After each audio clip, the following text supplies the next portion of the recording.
What up? This is Robert Horry. Horry, three-pointer. Buries it! You might know me as Big Shot Bob. To Horry for three. Oh, unbelievable. This guy is off the charts. What's going on, Big Shot Bob? Robert Horry from downtown.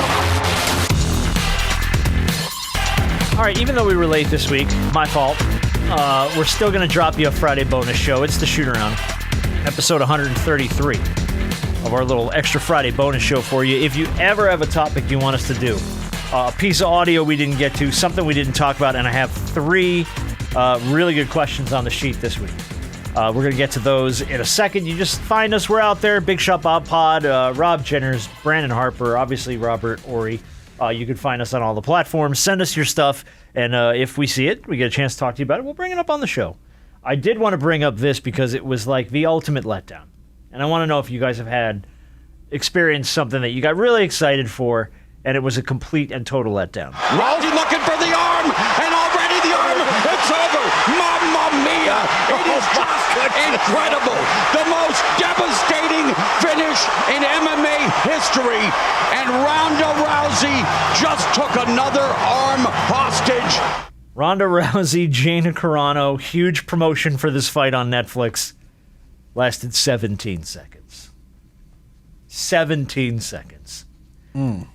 Just an absolute, complete and total letdown. And I mean, look, I like Gina Carano a lot. Good for you. She hadn't fought since like 2009 or something like that. 17 years off. Oh, and just down in 17 seconds. Just nothing. It wasn't even a fight. It was over instantly. To me, I think this fight was 15 years too late. That's probably true. At least 10 years, if not if nothing else. Yeah. You think about it. She at home chilling. Gained 100 pounds. Oh fuck! Y'all want me to fight for $1 million?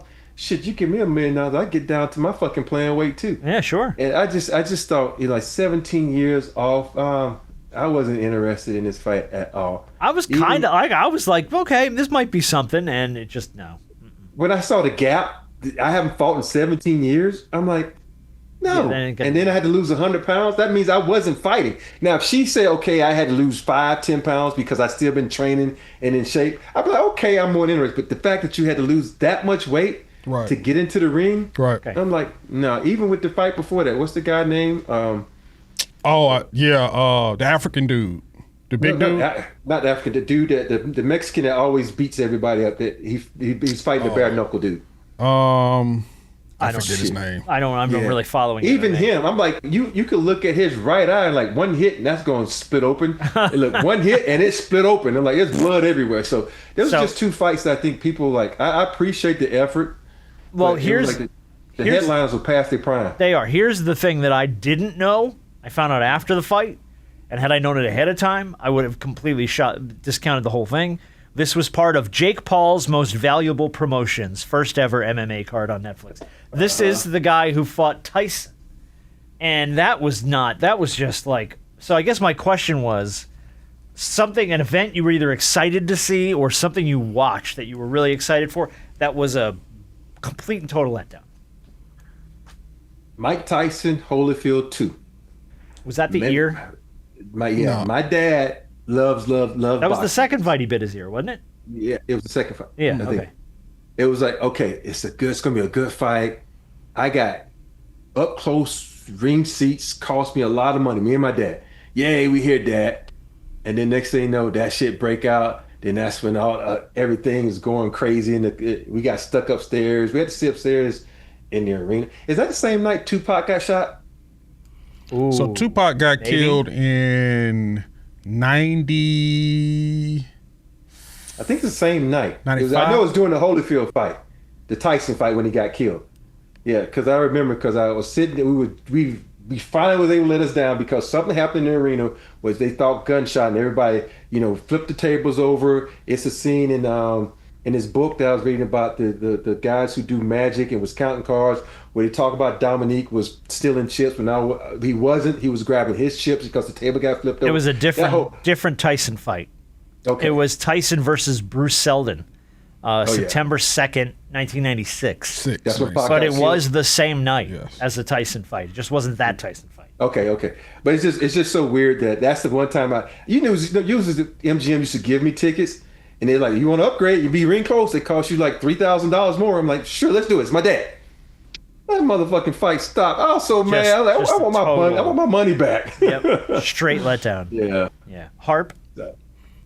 A complete letdown? Yeah, just something you were excited for. It doesn't have to even be a sporting event. Just something you were super excited for that was like.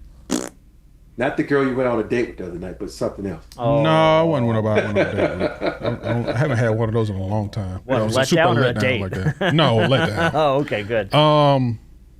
That's a really, really good question.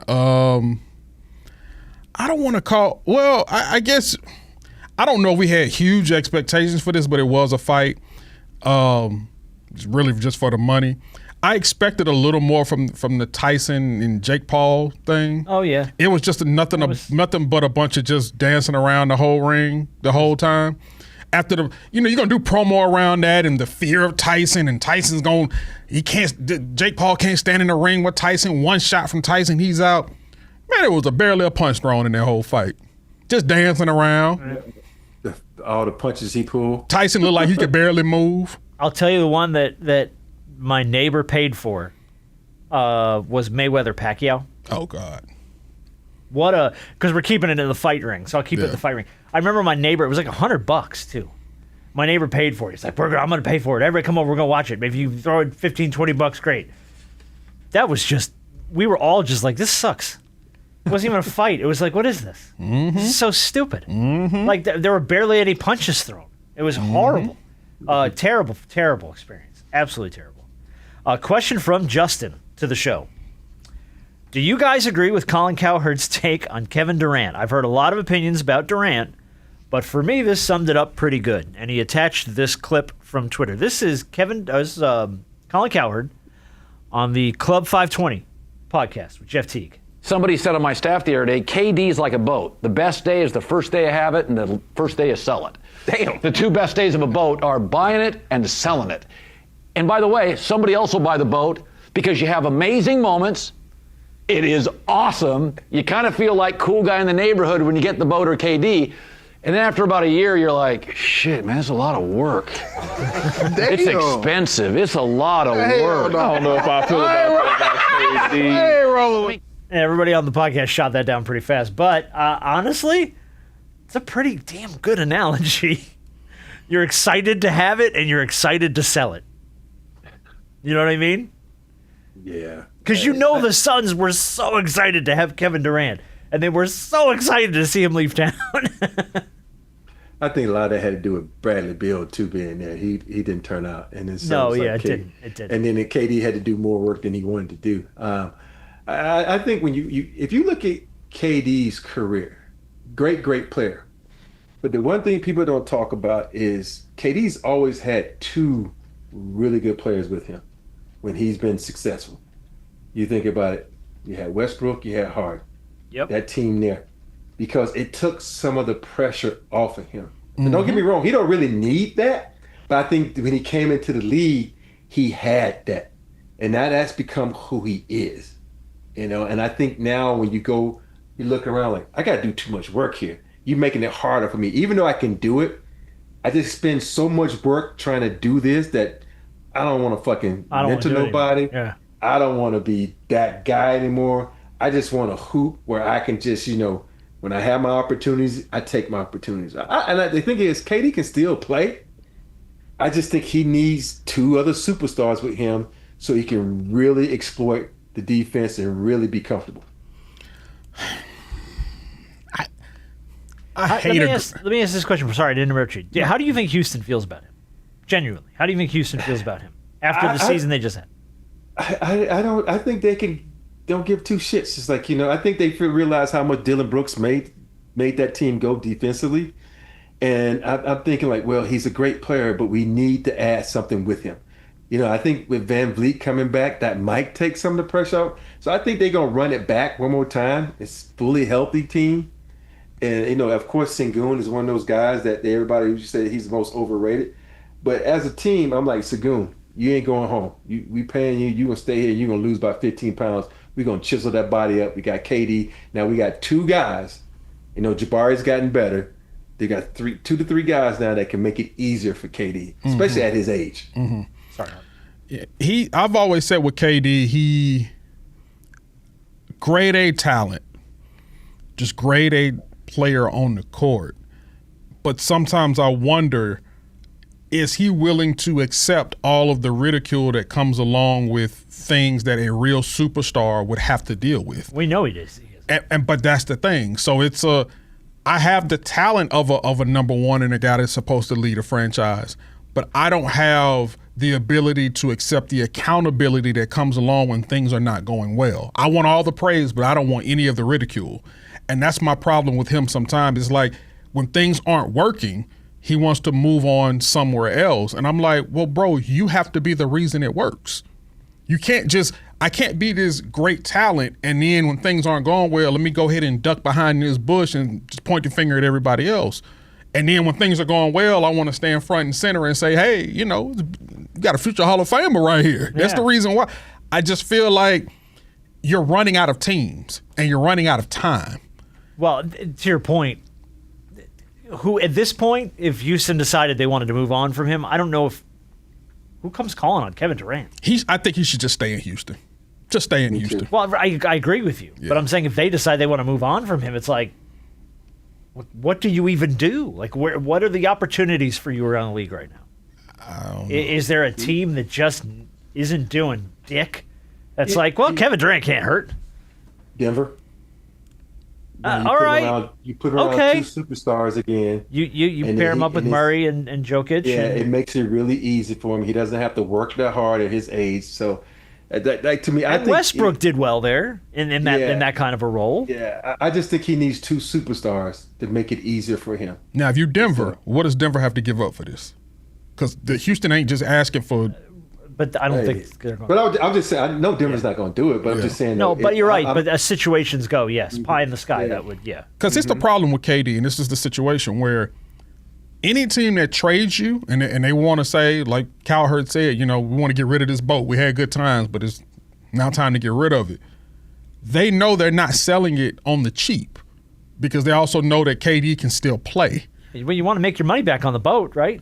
You do, but the problem is as this boat ages and there are new boats that start to come into the league, yours, as great as it is, it'll go into the Hall of Fame for all the work that it did. Your boat has aged out. And eventually you're not on the bottom. The price for that boat has now dropped, and eventually you're not going to get the return on that boat that you did when you bought it. Yeah. The sail doesn't raise as high as it used to. It's just, but that's natural. But that comes with age, and it happens to a lot of boats. It is. But so my thing is, if I'm another team, I'm like, okay, if I'm going to take this boat, I'm not giving you what you're asking for. I'm just not, because of the model of the boat. This is not. We got newer, more advanced. Maybe not better yet, but they're younger. It's newer, new technology. Yeah. Hey, this boat can go 100 miles. Yours can only go 5. So which one you want? The one's going to take you further? Well, but the 5-mile-an-hour boat's reliable. It's been through it. You know what I mean? It's survived a lot of storms. It's gotten you over the finish line a couple of times. Yes. It's tried and true. Yeah, after a while, that boat gonna start smoking because it's gonna be done. Smoke coming out the back of it. I just think this boat is running out of buyers that want to invest. All right, I think we've bought into the boat analogy a little hard here, but I get it. No, we're all right. We're okay. Yeah, I got you. So, all right, let's listen. Craziest story of the week for me. Edwin Diaz, former Mets closer, now part of the Los Angeles Dodgers, I believe. Tied to an illegal cockfighting ring. This came out this week, and I just wanted to say cockfighting on the show. No, but 3-time All-Star pitcher. He's with the Dodgers. Linked to a cockfighting ring in Puerto Rico based on photos found by USA Today Sports on social media. He's promoting the fight, apparently, on some of his socials. He published a story in March showing pictures of him standing in the cockfighting arena. Maximum penalty for participants in a cockfight, 5 years in prison, and a fine, and maximum penalty for a spectator is a year in prison and a fine. That's crazy. So even if he just went to a fight, like it's blatantly illegal. And dude's now he was like the premier closer for the Mets for a minute there. Like it was like he was the guy. And obviously he got hurt, and the career's fallen off a little bit, but arguably one of the dumber things I've seen someone do to maybe kind of flush what's left of their career. And promoting it on your socials is crazy. Yeah, that's dumb. That's capital D dumb. That's real stupid. Can we think of an athlete that's done anything, with the exception of Michael Vick? I was just about to say. Dumber than that to throw their career away. Like something that cost them their career that you're like, what the hell? And I'm pretty sure Mike Vick didn't put this on Facebook. No, but that's pretty egregious. I just think of my boy. Who? This ain't enough to feed my family. Oh, who was that? Sprewell. Oh, Latrell. You get to a point where you getting all this money and you say, that ain't enough to feed my family. Well, and choking out PJ Carlesimo probably didn't help either. You know? Yeah. Oh, that was when he was in Golden State. He moved on to New York, Minnesota, made his money. But I just think, and I love Spree. I just think that was one of the dumbest moves ever to say that ain't enough to feed my family, and you wait, and next thing you know, you cost yourself maybe $60 million. Yeah. You know, it's like, why? You know, that's a lot of fucking money, man. Yeah.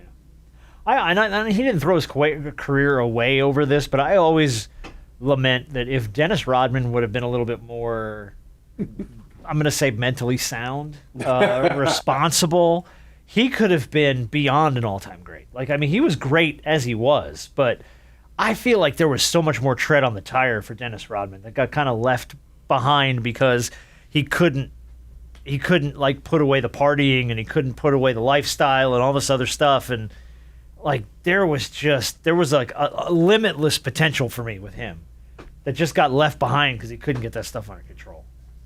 And I hate that for him. Like, because when he was great, he was great. Yeah. But he couldn't be there. He just couldn't get there. It's a lot of athletes that have done that, you know, a lot of entertainers too. Oh yeah, that's for sure. Mm-hmm. I want to play this clip from John Gruden real quick because it made me laugh out loud.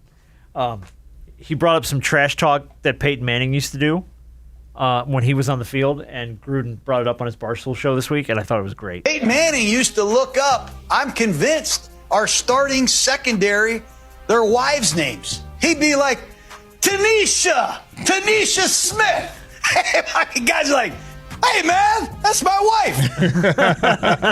So how Peyton used to call out the Omaha. He would look up the secondary's players' wives' names and work them into play calls just to get those guys distracted. That is diabolical. It is. Like, that's not just trash talk. That is like diabolical. Hey, and I'm going to the coach. Let me blitz from this end. Yeah, I gotta catch it. I'm about to lay his ass out. We're gonna take this 15-yard penalty. I'm gonna get a targeting on this one. Yeah. You might be playing me next week. I'm gonna stand over like Peyton Manning wife and just walk over. Yeah. I don't know your wife's name. Whatever your wife's name is. You ain't throwing a leg over tonight because you're gonna be too hurt. Oh goodness! I love that. Did you ever do anything that's diabolical in the league? You weren't a big trash talker, but that's that's not trash talk even though. That's like diabolical.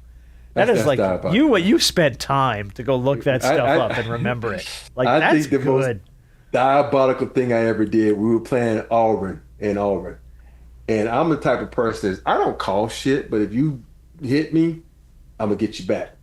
The dude, I don't remember his name. He was the center for Auburn. He elbowed me. And I was like, oh, I'm going to get your ass back. And so something happened where he fell, and I did the Draymond Green where he had a brace on one knee. It was his bad knee. I ran and jumped on his bad knee and took off to the other end of the floor. That motherfucker got up so mad, and I'm standing like under the basket. He was running full speed at me. I just stepped to the left. He ran to the back. No. I'm like, dude, are you that fucking dumb? You olayed his ass. I'm like, hey, he come to me full speed. I could see the fucking red in his face. He was pissed off, snot coming out of his nose, and I just stepped to the side. You Bugs Bunnied him. You were like, dumb. Oh no! I love that though. That's great. Yeah, that's the one most fire him up. Gaslight. I was gaslighting before gaslighting. Good for you. That's the most diabolical thing. And when I stepped on his knee, I put a little emphasis on it.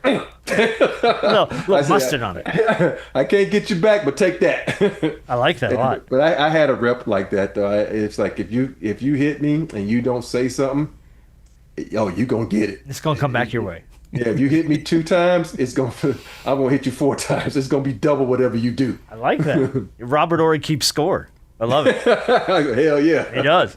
It might not be this game, but next game. It's coming for you when you least expect it. All right, question from Carson. I don't know if there's an answer to this that's even.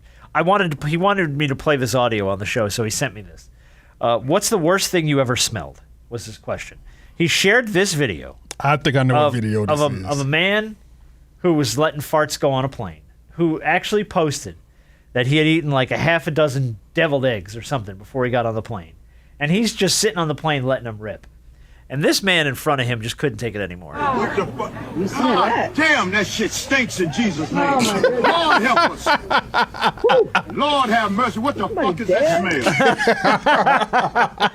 I've heard this before. He got that man I've good. heard this before. He got that man good. So his question was, in the effort of playing the Lord that stinks in Jesus' name, what's the worst thing you've ever smelled?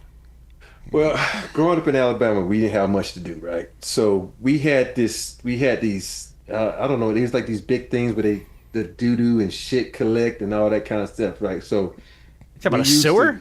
Yeah, it was like a sewer, but I don't know what the fuck it was. It was weird. And we would challenge motherfuckers like, oh, I guarantee you can't walk across that. And so, of course, a couple of us will walk across it. And then one guy's like, man, that's easy shit. I was like, well, take your bike across that motherfucker. He gets on his bike and boom, he falls in. Oh, no. So he comes out. We're like, God damn, you Never stink again. ass. It's like baby diapers, shit, dead animals in that motherfucker. You're like, oh. I'm like, I hope it didn't get in your mind. It was like, God damn. Fire me into the sun. I'm never coming back from that. Like, yeah. When he got home, his mom was outside with the hose. You fucking dumbass. I don't know what those things were, man, but it was like in the middle of the woods, and it was just like a whole. It was like almost like it was like if something got. It's like an overflow, and like it was just full of shit, and it would always stink, and it was like, and we kids, we just do dumb shit, and motherfuckers will, some would scoot across, some would walk across, but this motherfucker tried to do it on his bike. Oh. And you know where his bike is, right? It's still in there. Oh yeah, no, again, same thing. You burn it. Nobody was gonna try to get that bike out of there. Hell no. Oh, nothing smells worse than when a baby has a blowout. Baby shit. There is nothing in this world. Matter of fact, the government could probably bottle that up and do something with it. Oh, I'm sure. That's how bad it is. You want a stink bomb? They could do something with that. I have a 7-month-old granddaughter, so I watch her every Saturday, and every now and then she'll just be sitting there and she'll go, ugh. And I'm like, hon, can you watch your baby for a minute? I gotta go outside for a few minutes. Can you watch your baby? Oh, the baby had. Oh, I'm sorry, I didn't know the baby was sitting there for a bit. Ain't nothing on this planet. I'd rather jump in a dumpster. Yeah. Than have to deal with baby doodle. Oh no. Baby doodle. Oh no. Baby just bad. Oh, I will tell you that it is sort of in the vein of like Rob. When we were kids, my stepdad was he was having a house built that we eventually moved into, but they had to do the installs of the sewer lines and stuff like that. So I was upstairs, and I'll never forget the smell of when that man cracked off the toilet cover and that sewer line was exposed. I was like, I can't live in this house. I can't. The fact that smell was that is the most horrid smell. And it's the same thing, Rob. It's the same thing in the vein of that puddle of nonsense that your friend fell in. It is horrid. Like it's seared into your memory. It's so bad. Mm-hmm. It's seared. All right. Last question. This comes from a guy named Rob Jenners. For you guys, I witnessed. My daughter had dance recitals this past weekend, and I witnessed one of the better fights I've ever seen in public. 2 grown women. Fighting over where their flowers were, I guess, backstage. I mean, full on cussing each other out in front of like kids in line for candy and like parents all dressed up for their kids' dance recitals. You effing need to shut your damn mouth. You said I would do that. And they full on cussing each other out in front of just a whole group of people. So my question for you guys is the best fight you've ever seen in public, where you've been there somewhere and 2 people got into it and you were like, oh shit. Damn. Ricky Williams and Kenny Sims. Oh no, really? This. Yeah, 2 guys in high school, and Ricky was. Oh, I thought you were talking about Ricky Williams, like Ricky Williams from Texas. No, yeah, and they got to fighting, and they was fighting. I don't remember what the fight was. Maybe a girl or something. And I remember it was fight in the street, and then Kenny got on top of him, and Kenny's like one of the strongest motherfuckers in that town, right? Still is to this day. When he was hitting Ricky, you could fucking feel the vibrations in the ground. Oh, he was hitting that motherfucker hard, boy. Boom. And nobody, Ricky was one of those dudes. You like, oh shit, you grab him? No, you grab him. And so he hit him like 4 or 5 times before he just got up because he's like, man, I'm gonna kill this dude if I don't get it. Like, and it was just. That's like one of the worst fights I've ever seen, like live. I'm like, damn, dude. I'm like, I want to help you, man, but I ain't trying to get hit for you. I was only like, I was like $105. My fragile ass might get knocked out for 3 weeks. Dang. So, yeah. I don't know. And like you had to be there to witness it? Yeah, just a fight you've seen out in public, whether it was just a yelling fight or screaming fight. I'll give you one from mine from college. There was 2 girls. It's similar to your story, Rob, in the sense, but this was 2 girls. One girl was a little bit more like spent time in the gym, and the other girl was skinny. And the little skinny girl decided to mouth off at this girl. It was at a bar one night, and the bigger girl grabbed her by her hair and pulled her head back and just and then hit her so hard like 4 or 5 times in a row. And then when she let her go, the girl just went right to the ground. I mean, she was out cold. And I have never seen a girl cold cock another girl like that in my life. Pulled her hair back and just like unloaded 3 or 4 shots on her and just dropped her. And I was like, nobody messed with that bitch. Matter of fact, this was some years ago, out at a bar watching a game, and literally saw somebody take a Budweiser bottle and crack somebody upside the head with it. Oh, that's always and fun. got the glass stuck in their skull, and you just see the blood kind of oozing out. So it was obviously there was a fight, and then somebody just took the bottle, and all you heard was clink, clink, clink. And I looked. It's just that person just hit the floor and glass. just glass. Yeah. I said, "Oh, it's time to go." Yeah. Hey, look at that! Look at the time. It's class o'clock. I gotta get my ass out of here. That happened to me one time in San Antonio. You got hit upside the head with a bottle? No. I saw a fight in San Antonio, and I said, Tim just caught him off guard one night. Tim made that crazy. I know.